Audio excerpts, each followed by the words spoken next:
Bonjour à tous, bienvenue sur AW Coaching pour une nouvelle vidéo. Aujourd'hui, on est avec un invité spécial, Cédric, qui est professionnel IFBB en classique physique bodybuilding. Il va se présenter et on va discuter avec lui de son parcours, son quotidien. Avant toute chose, n'hésitez pas à vous abonner, à liker et n'hésitez surtout pas si vous avez des commentaires, des questions pour Cédric à les poser et on vous répondra. On y va, let's go.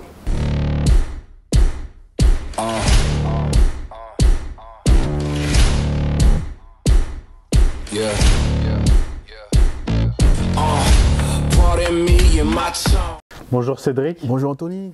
Est-ce que tu peux te présenter du coup pour ceux qui ne te connaissent pas encore? Bien sûr. Bonjour à tous, je m'appelle Cédric, j'ai 33 ans, je suis athlète professionnel chez IFBB et je suis un athlète classique physique. Et je fais de la compétition depuis bientôt 7 ans. Comment on en arrive à devenir pro IFBB? Est-ce que tu peux nous refaire un petit peu l'historique? Ou est-ce que ton parcours avec la muscu du coup commence? Bah, écoute Anthony, mon parcours avec la muscu commence avec ma période football américain. Ouais. Voilà, j'ai fait du football américain pendant 3 ans et pendant cette période, je m'étais blessé au ligament croisé. D'accord. Donc suite à cela, j'ai décidé de me mettre à la musculation et j'ai pris goût et je me suis retrouvé justement à faire des compétitions. Au bout de combien de temps de muscu du coup? Bien avant ça, je faisais de la musculation, mais Ouais. pas sérieusement, un peu comme tout le monde. Tu y vas une fois, Ouais. De temps en temps, ouais. l'alimentation n'est pas terrible. Ok. Donc sérieusement, au bout de 2 ans de musculation, Ouais. je me suis dit, oh, pourquoi ne pas essayer une compétition? Du coup, avec mon coach à l'époque, on a décidé de se lancer pour préparer le top du Colmar. D'accord. Donc c'était ma première compétition. Et je faisais la catégorie des plus de 90 kg.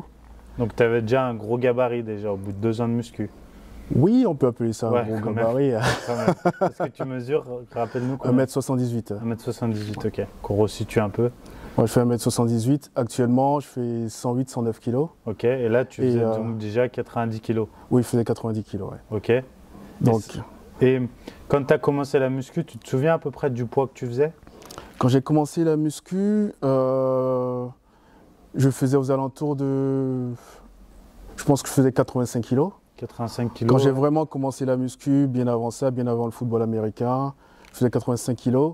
Mais lorsque j'ai commencé sérieusement la muscu, je pense que je faisais entre 90 et 95 kg. Ok, donc tu as déjà eu, juste avec le foot américain, la prépa, un gain de muscle quand même. Exactement, oui.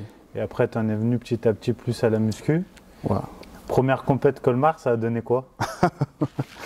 C'est un très bon souvenir, mais c'était désastreux.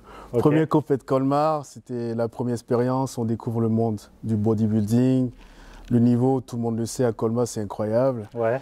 Et en plus, j'étais avec les body plus expérimentés, donc j'étais pas du tout classé. Ok. Mais le plaisir était là.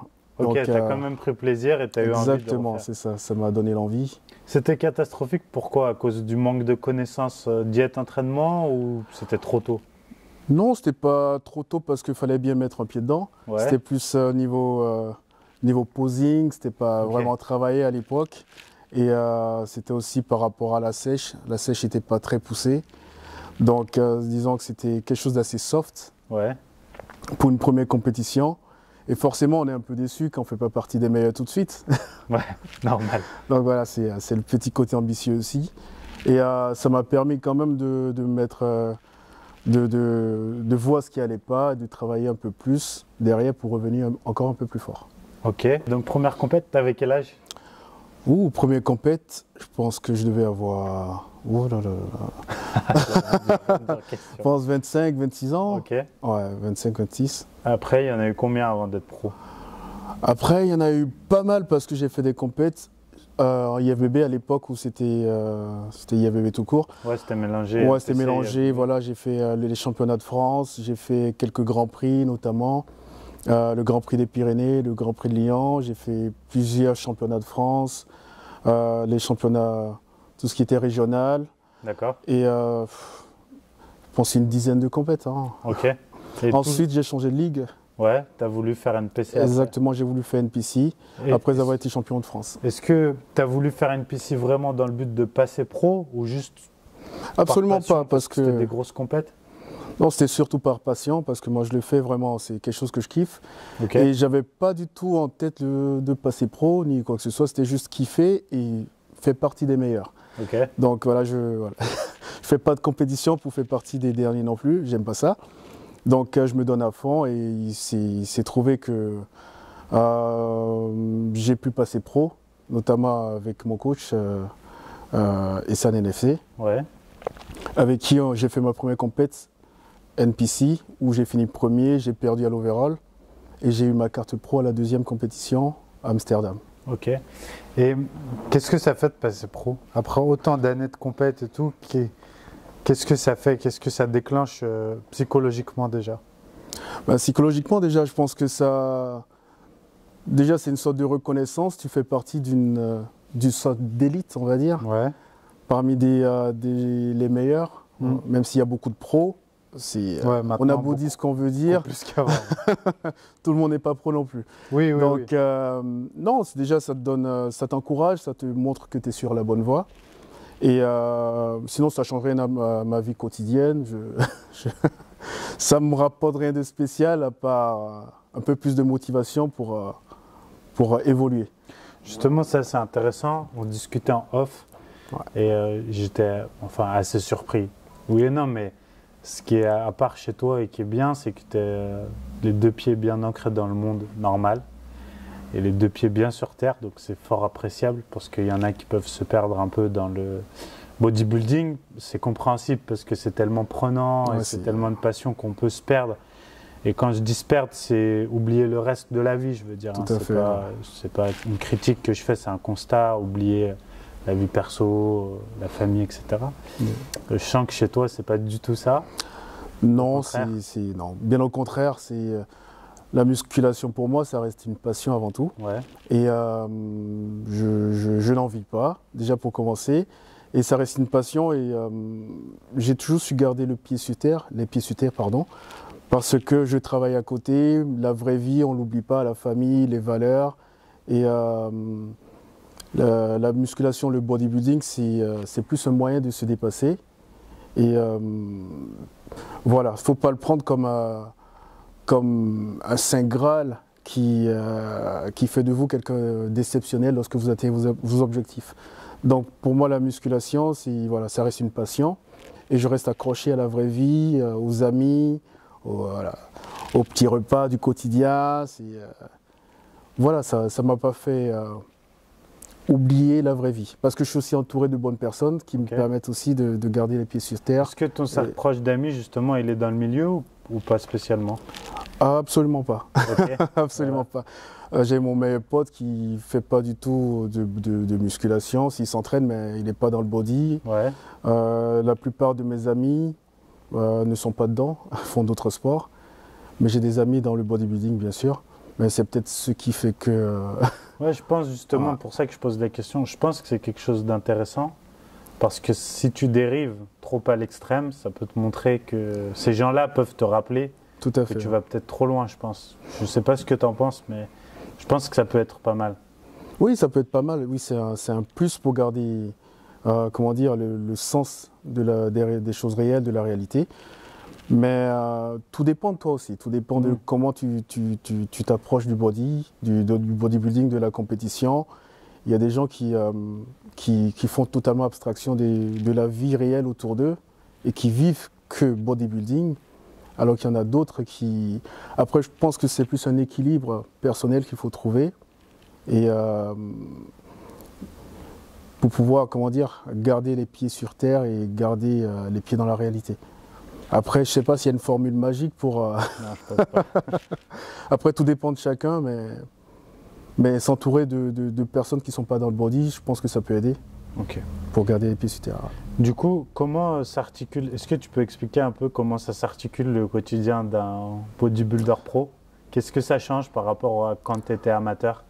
Est-ce que je veux dire, ça demande plus d'investissement? Ça demande plus d'investissement et ça n'a rien à voir. Côté amateur, on est un peu encore léger, on va dire. Ouais. Hop, il n'y a pas de souci, je fais ça, je ne suis pas forcément à la diète, il n'y a pas de problème. Okay. Mais une fois que tu passes professionnel, Là, quand tu dois monter sur scène avec des professionnels, notamment tu montes avec des personnes qui font ça toute la journée, dont c'est le travail, qui s'entraînent matin et soir, tu es obligé d'être au niveau aussi, d'être à niveau, d'avoir une hygiène de vie qui ressemble un peu à ce que tes concurrents ont comme hygiène de vie aussi.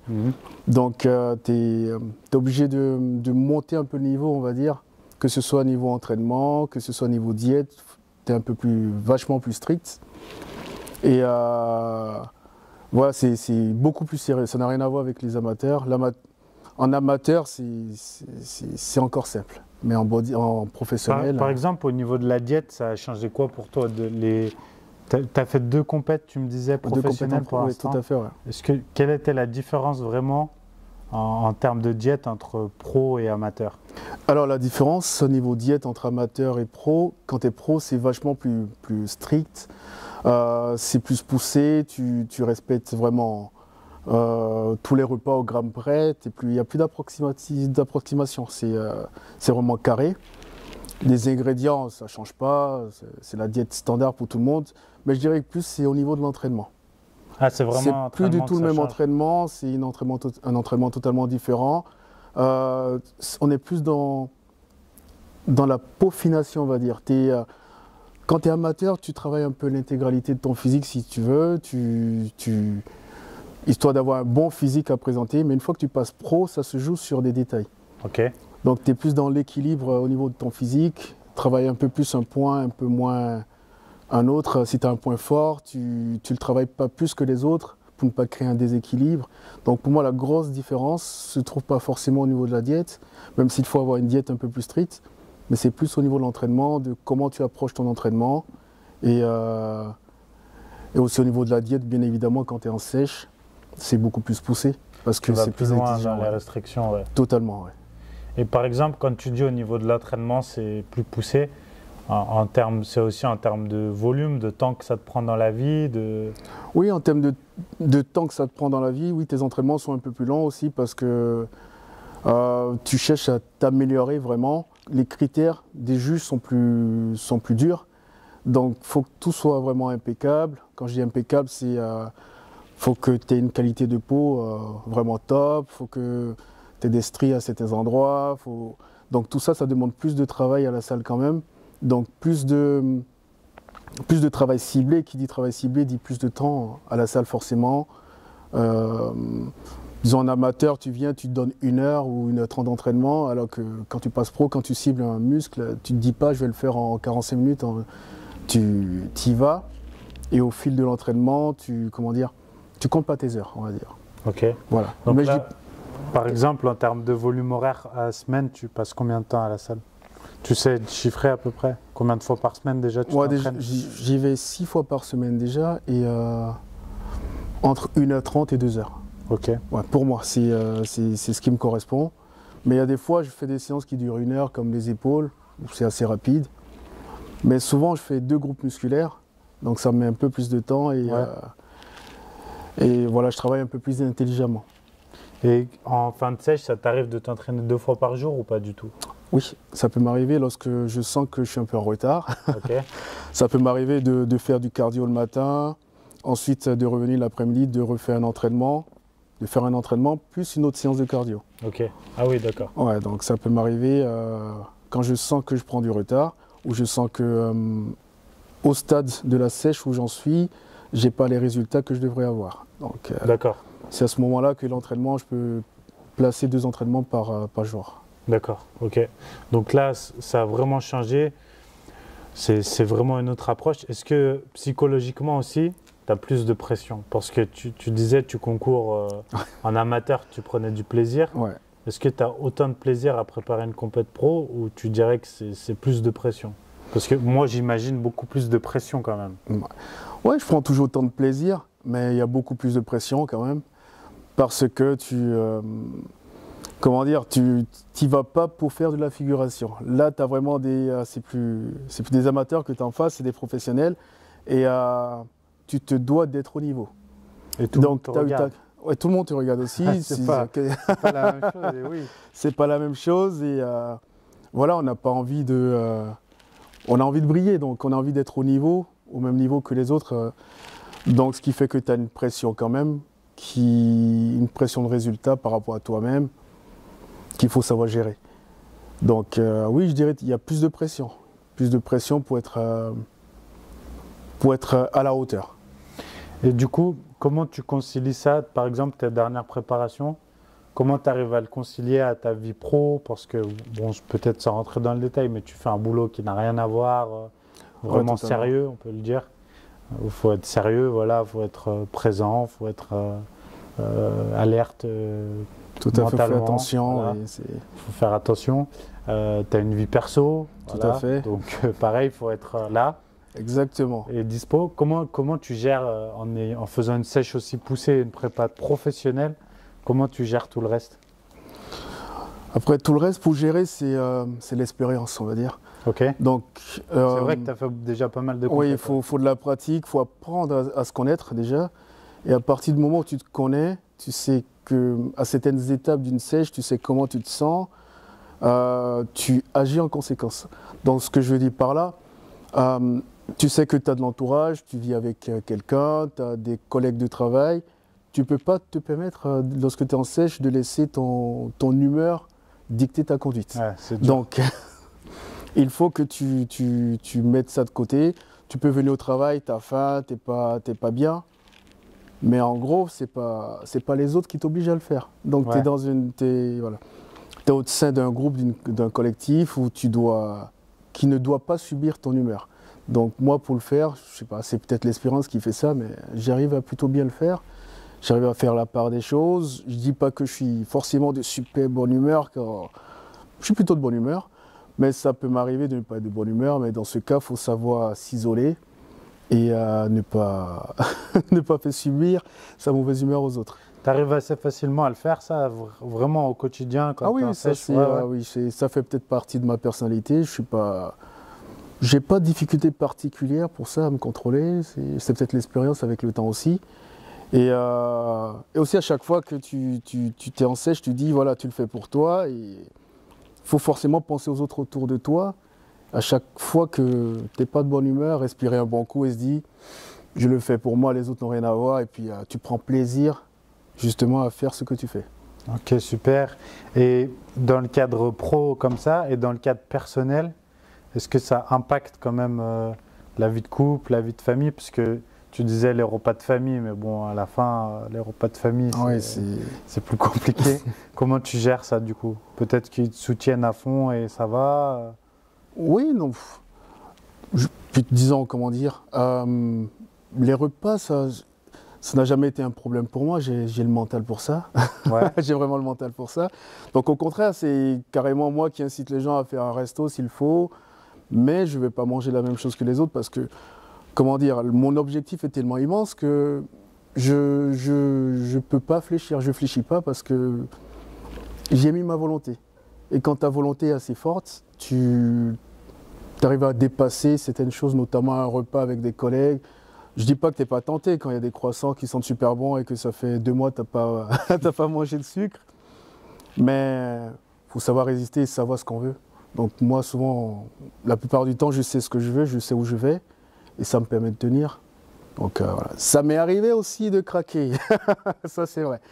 Mais bon, c'est 1 ou 2 fois. Mais après, c'est comme on l'a dit, tu es au niveau professionnel. Maintenant, tu as un niveau pro, tu affrontes des adversaires qui sont des professionnels aussi, et tu peux pas te permettre d'avoir un esprit pas assez fort. Ouais. Faut que tu aies de la volonté pour pouvoir. Sinon, tu iras nulle part. Ouais, professionnel, c'est un autre stade, vraiment. Voilà, c'est ça. Même psychologiquement, au final. Ouais, c'est vraiment autre chose. Si on parle en termes d'objectifs, là, l'objectif ultime, c'est quoi? Évidemment, comme tout le monde, comme tous les professionnels, ce serait déjà de gagner un Pro Show. Ok. Et ensuite, pourquoi pas de participer à Olympia. Si tu gagnes un Pro Show, tu y es. Exactement. Dans l'autre. Donc oui, l'objectif ultime en tant que professionnel, c'est de participer à Olympia. Et on se donne les moyens pour. Est-ce que ça, quand tu as commencé la muscu, c'est hyper intéressant, ta première compète, Ouais. tu aurais imaginé déjà en être là ou pas? Absolument pas. Moi, j'ai toujours tout fait par plaisir et à aucun moment je m'étais dit je passerai pro, j'aurai pour objectif de faire Olympia. Pas du tout. En fait, je vis le moment, je me donne à fond. Quand je fais quelque chose, je le fais vraiment à fond et le travail plus la génétique font que tu évolues. Et après, ce qui fait la différence, c'est vraiment le travail que tu mets dans tes objectifs. Ouais, parce qu'en plus, si j'entends, tu as été assez constant. Tu n'as jamais eu d'arrêt, jamais de... Ouais, ça m'est arrivé d'avoir eu 1 an d'arrêt, mais c'est pas des arrêts, c'est des arrêts de compétition, bien sûr. Mais pas de musculation, Pas de musculation, de diète, etc. Ouais. Non, pas de diète. La diète, je la suis. Quand je suis en off, je suis pas assez strict sur la diète, bien sûr. Non, je suis la diète, je suis des petits déj de bodybuilder, céréales, tout ce qui va avec.